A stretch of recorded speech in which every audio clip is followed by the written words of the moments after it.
누가복음 18장 9절에서 14절까지의 말씀을 교독하겠습니다. 신약성경 126페이지 누가복음 18장 9절에서 14절까지의 말씀입니다. 9절입니다. 또 자기를 의롭다고 믿고 다른 사람을 멸시하는 자들에게 이 비유로 말씀하시되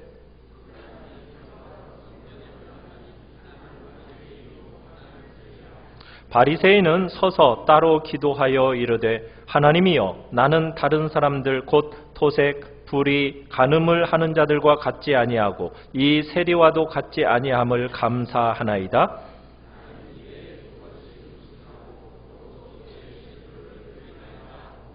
세리는 멀리 서서 감히 눈을 들어 하늘을 쳐다보지도 못하고 다만 가슴을 치며 이르되 하나님이여 불쌍히 여기소서 나는 죄인이로소이다 하였느니라.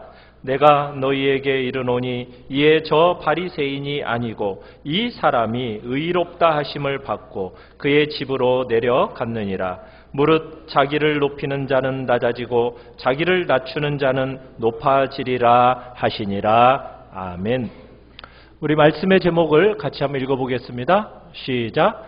기도하는 바리새인과 세리의 비유. 오늘 본문의 내용은 기도 같지만 하나님의 나라에 대한 비유가 담겨져 있는 말씀입니다. 그렇기 때문에 이 말씀은 하나님 나라의 백성으로서 어떤 속성과 어떤 태도를 가지고 살아야 하는가 이것을 보여주고 있습니다. 자, 우리 말씀 요약의 1번을 우리 같이 한번 읽어보겠습니다. 시작. 바리새인과 세리의 기도의 형식과 내용. 우리 10절과 11절을 보시면은 먼저 바리새인의 기도를 눈여겨 한번 봐보시면 기도 안에 꼭 들어가야 하는 요소 가운데 들어가 있는 것이 있고 들어가 있지 않은 것이 있습니다. 없는 게 있어요. 한번 찾아보시겠습니까? 자, 바리새인의 기도 중에 꼭 들어가 있는 요소 중에 들어있는 요소 뭐가 있어요? 감사가 있죠. 감사. 감사하나이다 하면서 감사가 있습니다. 자, 그런데 이 바리새인이 드리는 감사 보면은 어때요? 감사 같습니까? 짝퉁 같습니까? 좀 이 감사가 좀 우리의 마음을 불편하게 하는 감사이지 않습니까? 여러분 보통 감사는 어떻게 해야 제대로 된 감사죠? 하나님께서 참 내게 베푸신 은혜가 큽니다 하면서 베푸신 은혜에 대한 감사를 하지 않습니까? 또 하나님이 나에게 베푸신 그 선한 일 그것에 대해서 감사를 해야 그게 올바른 감사죠. 그런데 자, 바리새인은 무슨 감사를 하고 있습니까? 자기가 남들과 같지 않음을 인해서 감사하고 있어요. 다른 사람들이 하는 토색, 불의, 간음 같은 그 나쁜 일을 하지 않는 자신을 인해서 감사하고 있습니다. 어떻게 보면 기도의 형식으로 표현은 되고 있지만은 삶의 태도가 다른 사람과 자기를 비교하면서 다른 사람이 하고 있는 나쁜 일을 자기가 하지 않고 있는 것을 감사하면서 기도하고 있다는 얘기입니다. 이게 올바른 감사가 맞나요?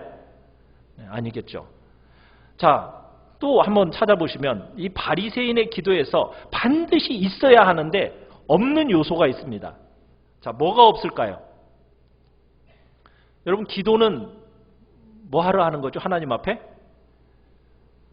뭘 달라고 간구하는 거잖아요. 이 간구의 요소가 있어요? 없어요? 간구가 없습니다. 기도라는 것은 하나님을 의지하고 하나님의 공급하심에 대한 간구가 있어야 하는데 놀랍게도 이 바리새인의 기도에는 이 간구가 등장하지 않습니다. 뭔가를 하나님께 구하지를 않아요. 기도의 형태로 표현은 되고 있는데 간구가 생략되어 있습니다. 자, 기도의 내용을 또 한번 보겠습니다. 우리 12절을 다시 한번 읽어보겠을까요? 12절 시작. 나는 일해에 2번씩 금식하고 또 소득의 11조를 드리나이다. 자, 주님 앞에 자기가 뭘 하고 있다고 지금 주님 앞에 얘기를 하고 있습니까? 금식하고 있다고 얘기하죠. 여러분 구약 성경을 읽어보시면 율법의 규정 속에 이스라엘 백성들이 금식을 하라 하고 하나님께서 명령을 하셨는데 1년에 몇 번이나 금식하도록 율법에 규정되어 있을까요? 1년에 몇 번? 52번? 100번? 아닙니다. 구약 성경에는 1년에 딱 한 번 하도록 되어 있어요. 언제 하도록 되어 있느냐? 대속죄일에 죄를 인한 그 슬픔을 담아서 하나님 앞에 금식하라고 명령하고 계세요. 그러면 1년에 율법적으로는 단 한 번만 하면 되게 되어 있어요. 그런데 이 바리새인은 지금 금식을 일주일에 몇 번 한다고요? 2번씩이나 하고 있습니다. 그러면 이 사람의 신앙생활이라는 게 어떻다는 것을 우리가 느낄 수 있죠? 굉장히 남다른 열심을 갖고 있다라고 우리 느낄 수 있겠죠. 자, 거기다가 이 사람이 또 하나님 앞에 뭘 또 얘기하고 있습니까? 소득의 11조를 드린다라고 얘기하고 있는데 이 바리새인들은 11조를 드림에 있어서 굉장히 철저하게 드렸습니다.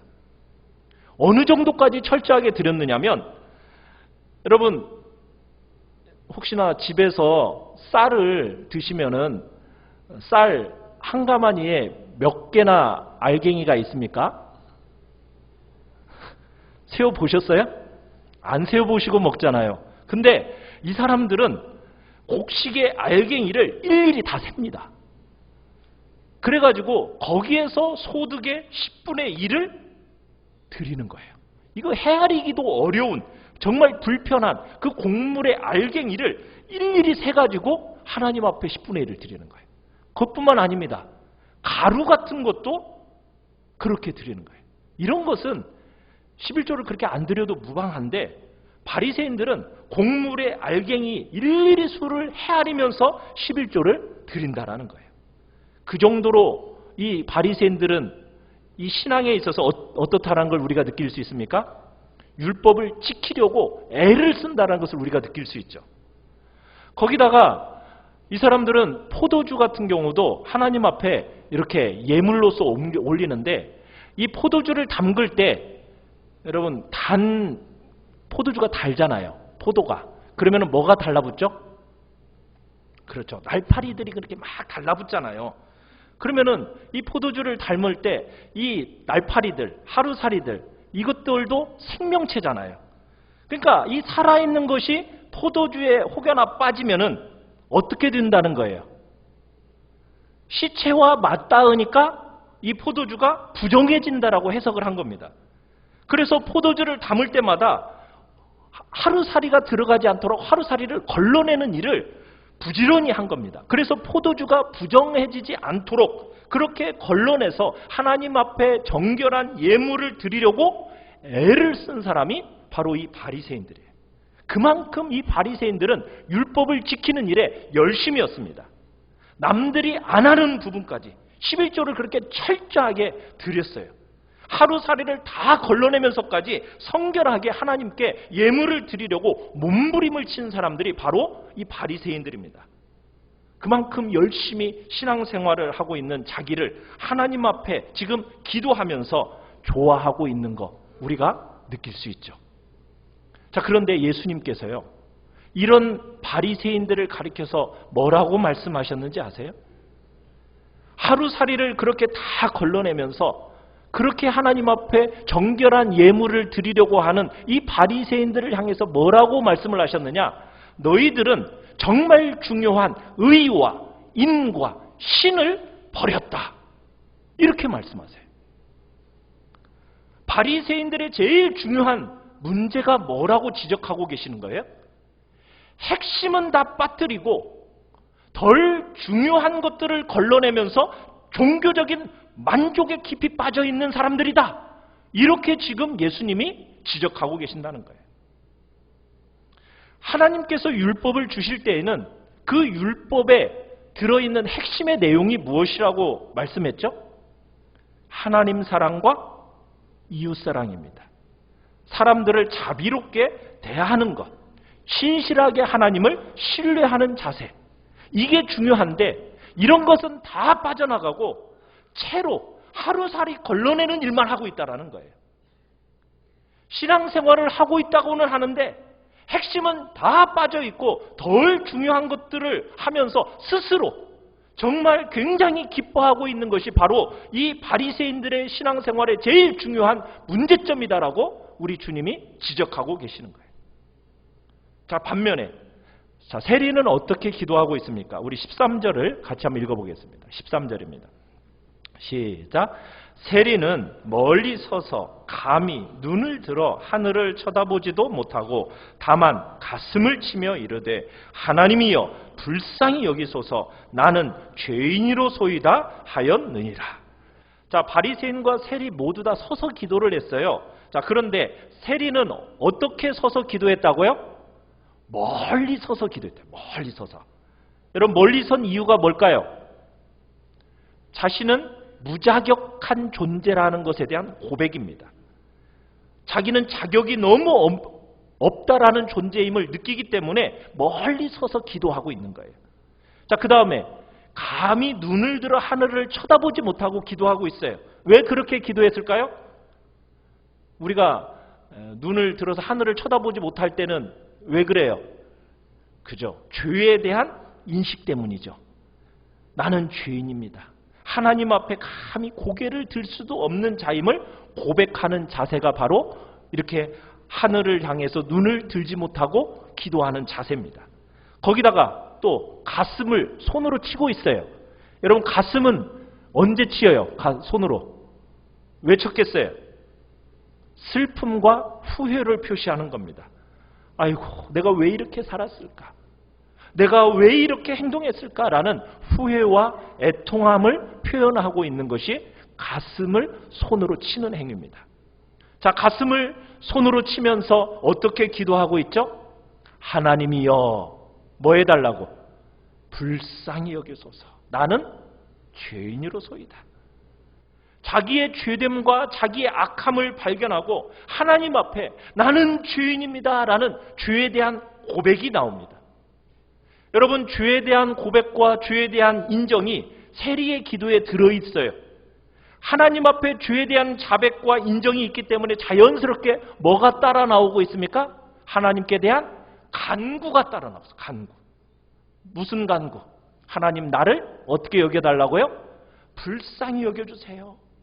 하나님이 불쌍히 여겨주시는 것 이외에는, 하나님이 저에게 은혜를 베풀어 주시는 것 이외에는 제가 하나님 앞에 설 수 있는 어떤 자격도 없어요 라는 그 고백이 담겨 있는 것입니다. 죄에 대한 고백과 하나님의 긍휼과 자비와 은혜를 구하는 간구가 들어있는 거죠.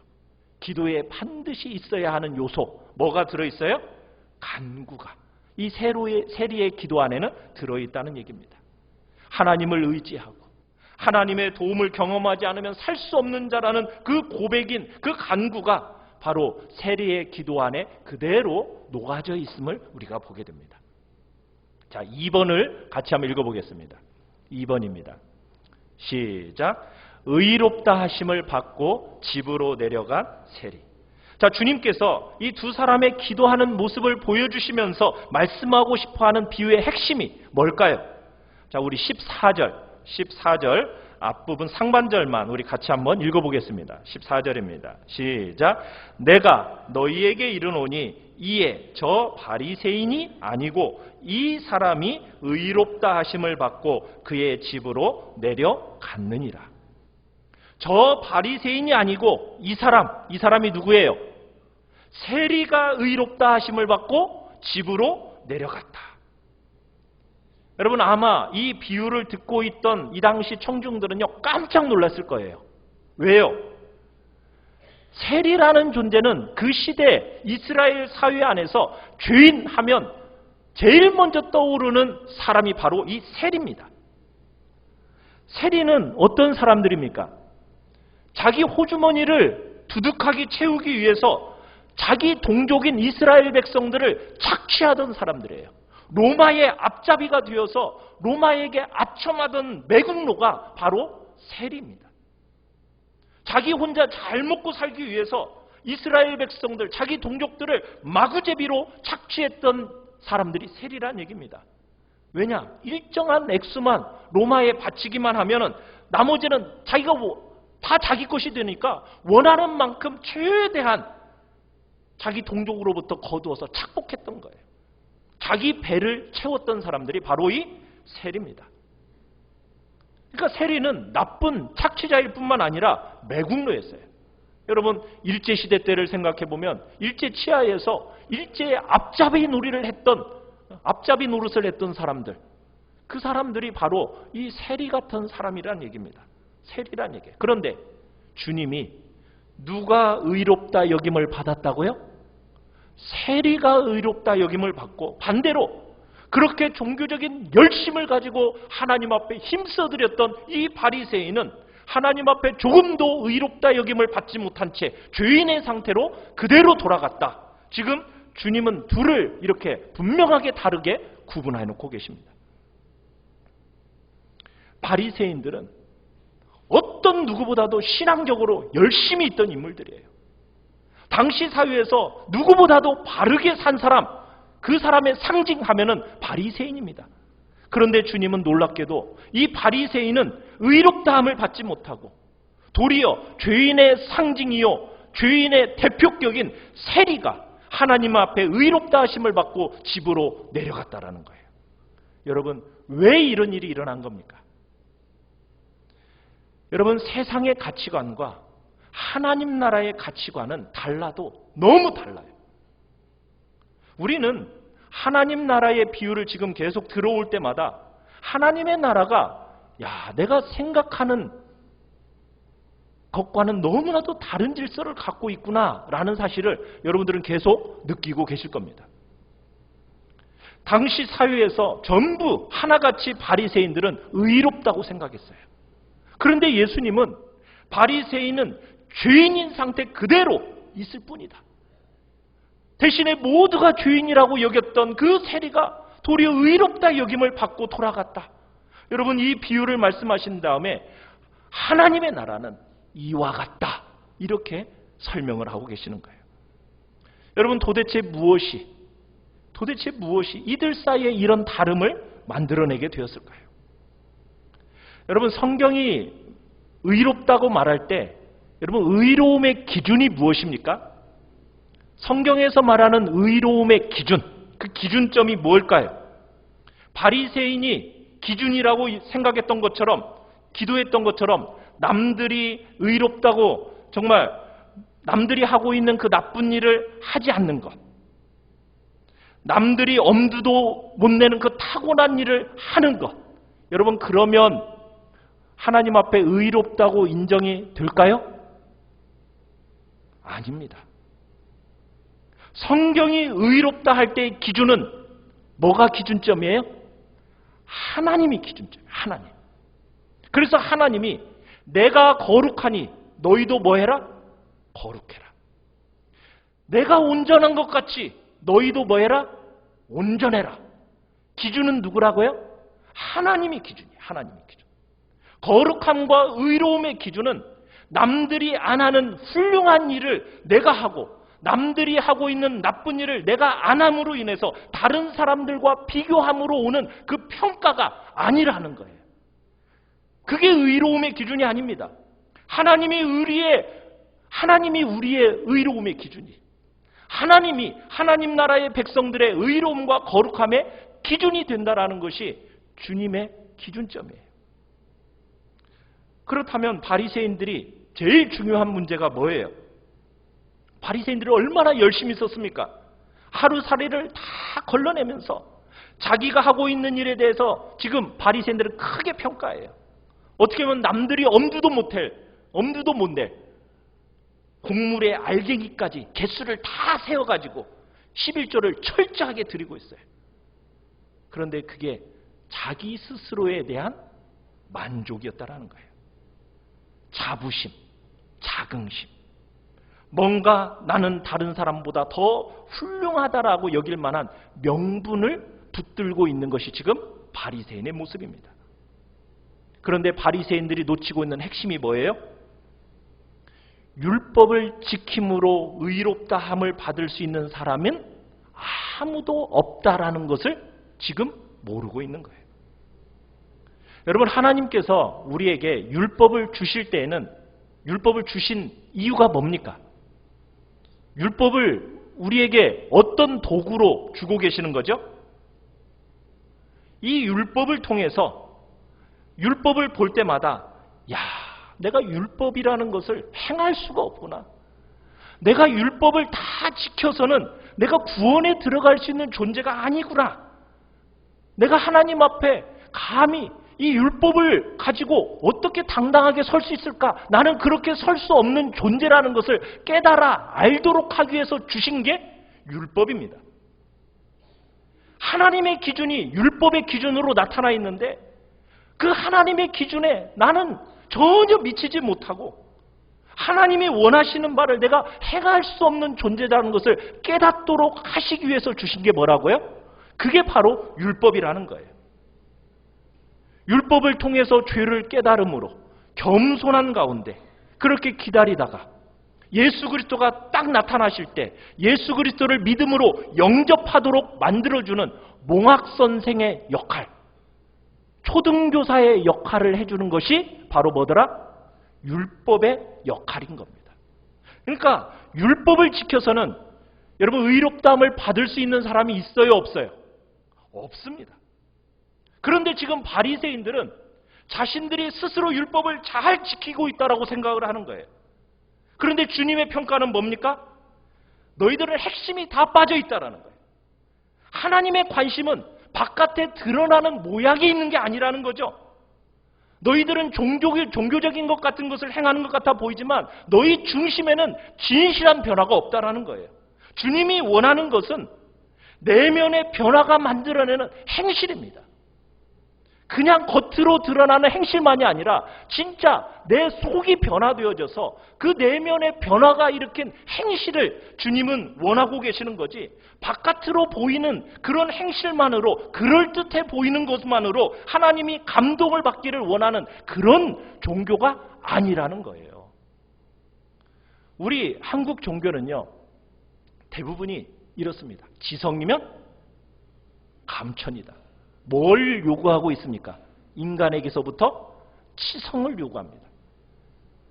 내가 정성을 다하면은 하늘이 감동을 받아서 내게 은혜를 준다는 거예요. 여러분, 이거 기독교 맞습니까? 아닙니까? 말 좀 해보세요. 이거 기독교예요? 아니에요? 지성이면 감천이다. 이 기독교 맞아요? 이거 기독교가 아닙니다. 이건 이방 종교예요. 세상 종교입니다. 기독교는 지성이면 감천이다가 아니에요. 열심히 뭔가 내가 최선을 다해서 하나님께 감동을 드려서 하나님께로부터 내가 은혜를 받겠다? 여러분, 이것은 기독교가 아닙니다. 세상 종교죠.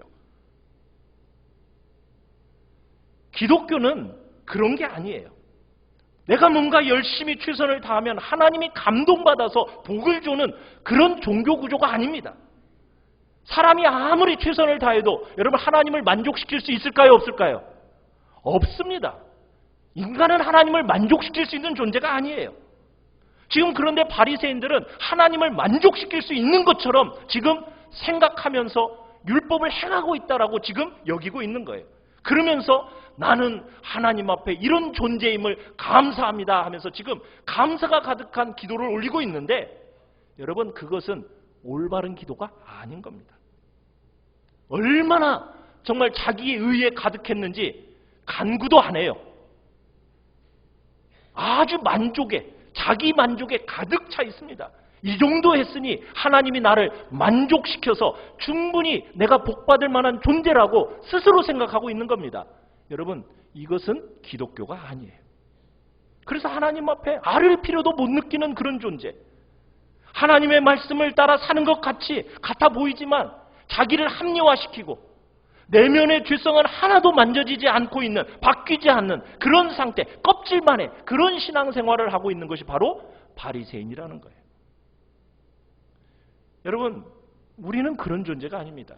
여러분, 우리가 예수 그리스도를 믿으면요, 비록 더디기는 할지라도 죄를 좋아하는 우리의 본성과 내면이 어떻게 되어지게 되어 있습니까?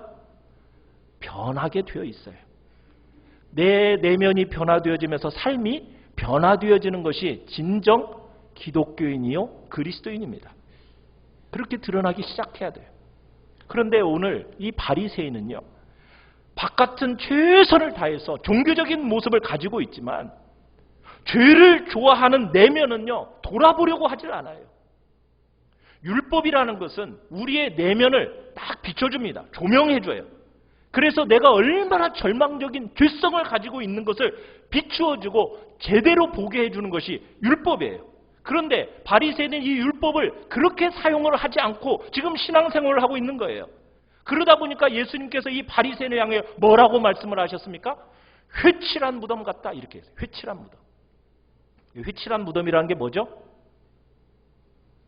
정말 겉으로 볼 때는 겉에는 정말 종교적인 부분에 있어서 잘 단장되어 있어요. 그런데 속은 어떻습니까? 시신이 썩어서 냄새가 나고 눈을 뜨고 볼 수 없을 것 같은 뼈와 썩어 있는 그 부패된 시체로 가득한 그런 신앙생활을 하고 있다는 거예요. 그러면서 바리새인의 신앙을 꾸짖으셨습니다. 사랑하는 성도 여러분, 율법을 행함으로 하나님 앞에 의롭다 여김을 받을 사람이 있습니까? 없습니까? 아무도 없습니다. 하나님 앞에서는요, 우리의 행위, 우리의 생각, 우리의 내면 다 의롭다 여김을 받을 수가 없어요. 불가능합니다. 율법은요, 하나라도 빠뜨려서 지키지 않으면요, 절대로 의롭다 여김을 받을 수 없는 거예요. 그런데 어떻게 우리가 이 땅에서 의롭다 여김을 받고 살아갈 수가 있겠습니까? 그런 사람은 이 땅에 아무도 없는 거예요. 그래서 하나님은 그런 인생들을 위해 어떤 의의를 우리에게 주고 계십니까? 우리가 노력해서, 우리가 수고해서, 우리가 얻어내는 그런 의의가 아니라 하나님이 바깥에 있던 의의를 우리로 하여금 믿음을 통해서 얻게 하십니다. 믿음을 통해서 얻게 하시는 거예요. 우리가 스스로 만들어내는 의의가 아니라 바깥에 있던 의의를 우리로 하여금 믿음을 통하여 옷 입는 방식으로 우리로 하여금 의롭다 여기게 하신다는 얘기예요. 그 내용이요, 구약이든 신약이든 성경 전체가 사람이 하나님 앞에서 의롭다 여김을 받을 수 있는 유일한 방법입니다. 하나님 앞에 의롭다 여김 받고 집으로 돌아갈 수 있는 유일한 방법, 우리 바깥에 있는 의를 믿음으로 말미암아 우리가 의를 옷 입는 그 일만이 우리가 의롭다 여김 받을 수 있는 유일한 방법이라는 거예요. 은혜로, 값 없이, 자격 없이, 일한 것 없이 우리가 하나님 앞에 의롭다 여김을 집으로 받고 집으로 돌아가게 하는 유일한 방법, 그것은 하나님의 의, 예수 그리스도의 그 의를 덧입는 방법밖에는 없다는 것이 바로 성경이 우리에게 가르치는 내용입니다. 성경은 우리에게 바리새인과 같은 방식으로는 구원에 이를 자가 아무도 없다는 거예요. 모든 사람들이 하나같이 우리 바깥에 있는 그 하나님의 의, 예수 그리스도의 그 완전한 의, 그걸 믿음을 통하여 우리 것으로 얻음으로 말미암아 하나님 앞에 의롭다 여김받고 가게 된다는 거입니다. 여러분이 누군가와 비교하면서 나는 그래도 적어도 저 사람보다는 나아, 여러분 그런 식으로 하나님 앞에 의롭다함을 얻을 수 있을까요? 그건 불가능한 겁니다. 그런데 바리새인들이 지금 그러고 있는 거예요. 끝없이 남들과 비교를 하면서 나는 저 사람들이 하고 있는 나쁜 일을 하고 있지 않기 때문에, 나는 저 사람들이 엄두도 못 내는 이런 탁월한 일을 하고 있기 때문에 나는 더 의로운 자야 라고 여기는 것, 여러분 그렇게 하나님 앞에 의롭다 여김을 받을 존재가 우리는 아니라는 거예요. 그건 불가능하다는 겁니다. 하나님이 의롭다 여겨주시는 참된 의는 하나님이 기준입니다. 이 기준에 참으로 합한 자는 하나님이 행하신 일, 우리를 위하여 행하신 일, 그게 무엇입니까?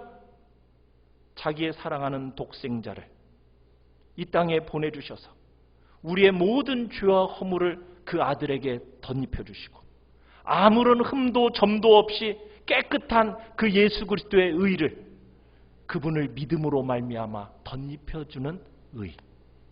이 의를 옷 입는 방법밖에는 없습니다. 그 방법이 아니고서는 아무도 의롭다 여김 받을 사람이 없는 거예요. 이게 성경이 아주 단호하게 선포하고 있는 내용입니다. 오늘 우리가 본문에서 만나는 세리가 바로 그렇게 의롭게 하신 것을 정확하게 지금 표현하고 있는 겁니다. 뭐라고 세리가 얘기하고 있습니까? 나는 뭐라고요? 죄인입니다. 저는 하나님의 도움이 필요합니다. 내 안에 어떤 자격도 없고 내 안에 어떤 행함도 아닙니다.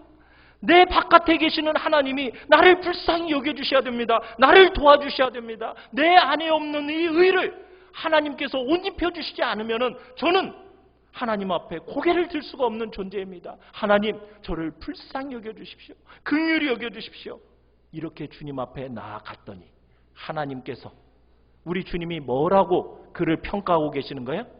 저가 의롭다 하심을 얻고 돌아갔다. 지금 이렇게 선포하고 계시는 겁니다.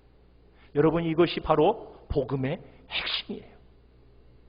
우리 3번을 같이 한번 읽어보겠습니다. 3번입니다. 시작. 의롭다 여김 받은 자의 삶에 묻어나는 열매. 여러분, 이 비유에 또 중요한 핵심이 있습니다. 그것은 여러분이 하나님 보시기에 의로운 자인가 아닌가를 알 수 있는 방법입니다. 그걸 어떻게 알 수 있을까요? 여러분이 하나님 보시기에 의롭다 여김 받은 자인가 아닌가를 알 수 있는 기준, 그게 뭘까요? 여러분은 나는 정말 하나님 앞에 의롭다 여김 받았다. 여러분은 확신하십니까? 확신하세요? 좀 아멘 좀 해보세요. 확신하십니까? 확신이 좀 불분명해요. 여러분, 뭐가 나로 하여금 그 의롭다 여김 받게 하는 확신을 내게 줍니까? 세상 듣종나는 탁월한 어떤 종교적인 경험일까요? 아니면은 눈물 콧물을 흘리면서 주님 앞에 나와왔던 어떤 체험일까요? 여러분, 그런 것은 성경이 지지하지 않습니다. 종교적인 체험이, 경험이 하나님 앞에 의롭다 여김받는 증거라고 성경은 말하고 있지 않아요. 성경이 말하고 있는 의롭다 하심의 증거는 무엇일까요? 열매입니다. 열매. 성경은 언제나 열매로 여러분을 검증하고 여러분을 돌아봐야 한다라고 말씀하고 있어요. 하나님의 백성들에게는 열매가 있다는 거예요. 열매. 어떤 열매들입니까? 우리가 선한 사마리아 사람들의 비유에서 봤던 것처럼, 그 선한 사마리아 사람들의 모습에서 본 것처럼 이웃을 사랑하기 위해서 자기를 희생하기를 기꺼이 드렸던 모습, 희생하기를 아까워하지 않았던 모습. 우리가 지난주에 봤던 끝없이 용서받았던 백성들이기 때문에 누군가의 죄를 뭐하는 사람? 용서하는 사람. 몇 번까지? 3번? 7번? 몇 번까지요? 7번을 70번씩. 무슨 얘기예요? 한계를 두지 말고 무제한적으로 용서하는 것. 오늘 본문에서 의롭다 여김을 받은 하나님의 백성들의 삶에 묻어나는 열매가 지금 우리에게 나오고 있어요. 뭐라고 얘기하고 있는가? 우리 9절을 한번 읽어봅시다. 시작. 또 자기를 의롭다고 믿고 다른 사람을 멸시하는 자들에게 이 비유로 말씀하시되. 그 다음에 14절 하반절입니다. 14절 하반절. 시작. 무릇 자기를 높이는 자는 낮아지고 자기를 낮추는 자는 높아지리라 하시니라. 주님께서 왜 이 비유를 들어야겠다라고 생각하셨느냐? 스스로 의롭다고 믿고 다른 사람을 멸시하는 사람들 때문에 이 비유를 들고 계시는 거예요. 하나님을 믿는다라고 스스로 주장하는 바리새인이 스스로 의로워졌다라고 믿으면서 다른 사람을 어떻게 하고 있어요? 멸시하고 있는 겁니다. 그래서 이 비유를 드신 다음에 뭐라고 얘기했어요? 자기를 높이는 자는 낮아질 것이요, 자기를 낮추는 자는 높아질 것이다라고 표현하신 거예요. 우리가 하나님 앞에서 의롭다 여김을 받은 자인지를 볼 수 있는 열매가 뭐라고요? 다른 사람들을 어떻게 대하는가? 이걸 보면 된다는 거예요. 바리새인은 다른 사람들을 어떻게 대했습니까? 자신이 율법을 잘 지킨다라고 믿고 있었기 때문에 다른 사람을 어떻게 했어요? 멸시했습니다. 세리를 멸시했어요. 너는 토색하는 놈이고 간음하는 놈이고 불의를 행하는 그런 자들과 나는 달라. 그러면서 스스로 우월감을 갖고 그렇지 못한 사람들을 멸시하면서 무시하면서 자기를 끊임없이 비교합니다. 남들이 잘못한 것을 붙들고 자기를 은근히 높입니다. 자기를 훌륭한 자리에 둡니다. 그러면서 다른 사람을 무시하고 멸시하는 거예요. 다른 사람들의 죄와 다른 사람들의 허물을 보면서 상대적으로 자기가 나은 것처럼 생각하고 있는 거예요.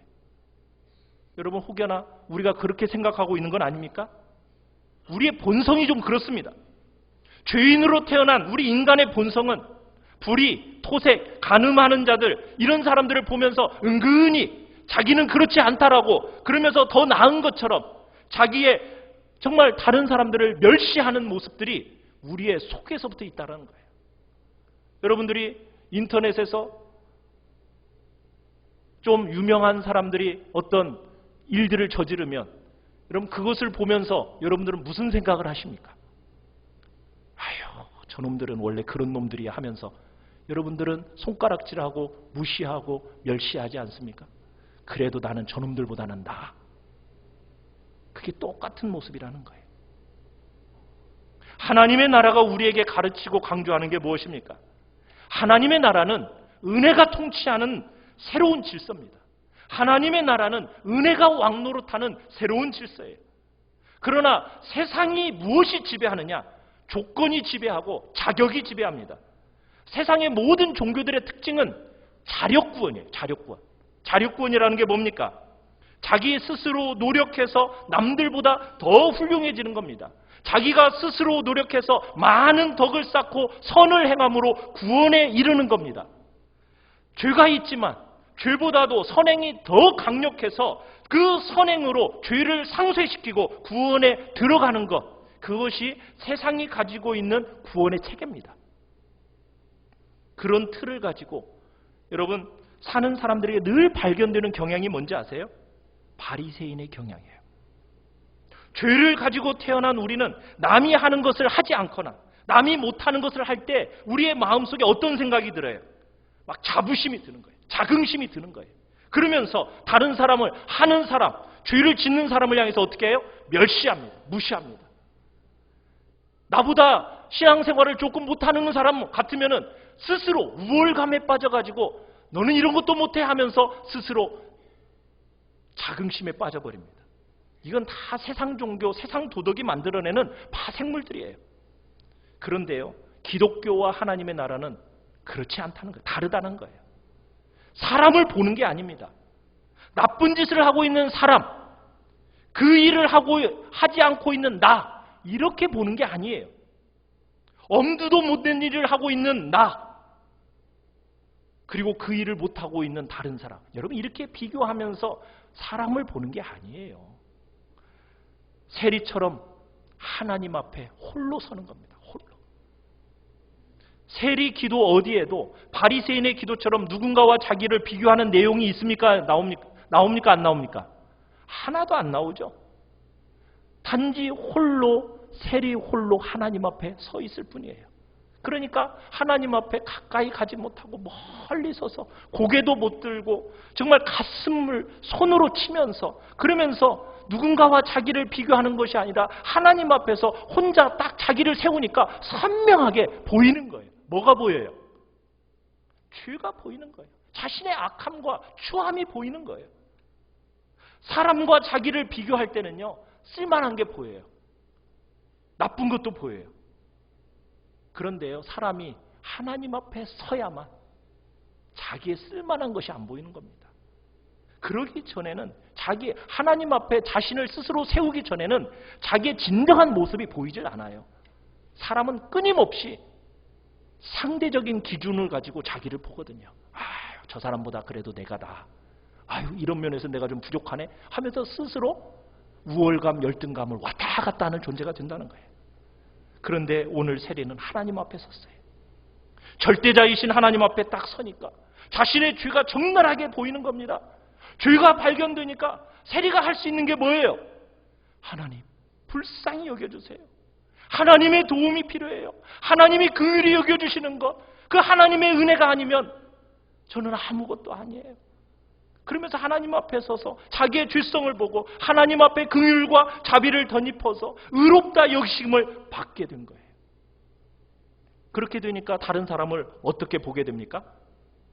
토색하는 사람, 불의한 사람, 간음하는 사람, 여러분 이런 율법을 못 지키는 사람을 봤을 때 어떻게 보게 돼요? 무시하거나 멸시하는 것이 아니라 나도 저 사람과 똑같은 사람이었는데 하면서 하나님이 나를 불쌍히 여겨주셨듯이 하나님 저 사람도 불쌍히 여겨주세요 라는 긍휼과 자비와 동정의 마음이 내 안에 나타나는 거예요. 기독교는요, 바리새인들처럼 자기 의의를 붙들고 스스로 의롭다고 믿으면서 불의를 행하고 넘어지고 실패하는 사람들을 멸시하고 아무렇게나 대하는 그런 종교가 아닙니다. 기독교는 우리의 죄성을 적나라하게 밝혀서 정말 눈으로 보는 것 같이 다 보게 만들므로 하나님의 은혜와 하나님의 도움과 하나님의 긍휼이 아니면 구원받을 길이 없음을 알게 하는 거예요. 그리고 은혜가 역사하는 힘이 무엇인지를 알기 때문에 은혜의 지배와 그 통치 아래에서 다른 사람을 바라보게 만드는 겁니다. 그럴 때 죄 짓는 사람을 멸시할 수 있겠습니까? 천대할 수 있겠습니까? 그럴 수 없죠. 세상 종교는, 세상의 윤리와 도덕은 그렇게 멸시하고 무시하도록 만들어갑니다. 그러나 기독교가 만들어내는 결과는요, 그런 사람들을 불쌍히 여기면서 그들도 은혜 안으로 들어와서 새로운 삶을 살기를 원하는 것이, 그게 바로 기독교의 모습이에요. 그런 긍휼의 눈을 가지고 사람들을 보게 만드는 겁니다. 사람을 대하는 기준이 달라지는 거예요. 여러분이 하나님으로부터 의롭다 여김을 받으셨습니까? 그렇다면 다른 사람을 볼 때 멸시하거나 차별하는 것이 아니라 긍휼히 여기고 불쌍히 여기고 사랑하고 아끼는 것입니다. 세상 종교는 스스로의 힘과 노력으로 구원받으려고 합니다. 자꾸 자격을 갖추려고 합니다. 조건을 구비하려고 합니다. 어떻게 하면 내가 떳떳하게 하나님 앞에 설 수 있을까? 그렇게 서려고 합니다. 여러분, 그건 할 수 있는 일이 아니에요. 우리 인간이 할 수 있는 일이 아니에요. 자꾸 그런 일을 하다 보니까 자꾸 어떻게 하게 돼요? 휘칠한 무덤처럼 자신의 겉모습만 번지르르하게 하고 속은 전혀 다루어지지 않는 정말 냄새나는 존재가 된다는 얘기입니다. 우리 사회가 자꾸 수많은 조건과 근거를 가지고 사람들과 비교하면서 자꾸 무시하고 멸시하는 문화가 왜 이렇게 차고 넘치게 되었습니까? 어떻게 보면은 세상 종교와 똑같이 우리 기독교도 그런 방향으로 가고 있는 것은 아닌지, 나도 그렇게 가고 있는 것은 아닌지, 그러다 보니까 자꾸 비교만 해요. 우리 문화가 그렇습니다. 학벌, 사회적인 신분과 지위, 외모, 타고 다니는 차, 살고 있는 아파트, 온갖 것을 가지고 서로 비교하고 차별하고, 왜 이런 사회가 되었습니까? 자꾸 합리화하면서 자기를 높이는 그런 시대적인 문화가 자꾸 흘러가고 있어요. 왜 그런 거예요? 그러면서 자꾸 사람들을 차별합니다. 멸시합니다. 은혜가 통치하는 이 질서가 교회 안에서부터 흘러가야 되는데 이게 흘러가지 않고 있기 때문에 우리 교회 안에는 하나님의 은혜가 통치하는 이런 질서가 가득하기를 소원합니다. 그 은혜가 통치하는 질서가 우리 교회를 통해서 세상으로 흘러가기를 간절히 바랍니다. 하나님의 도움으로 의롭다 여김을 받았으니 나도 이웃을 바라볼 때 차별하거나 멸시하는 것이 아니라 정말 긍휼히 여기고 소중히 여기고 아끼고 사랑하는 존재로 살아가겠다고 이 시간 주님 앞에 결단하며 나아가실 바랍니다. 우리 시간 같이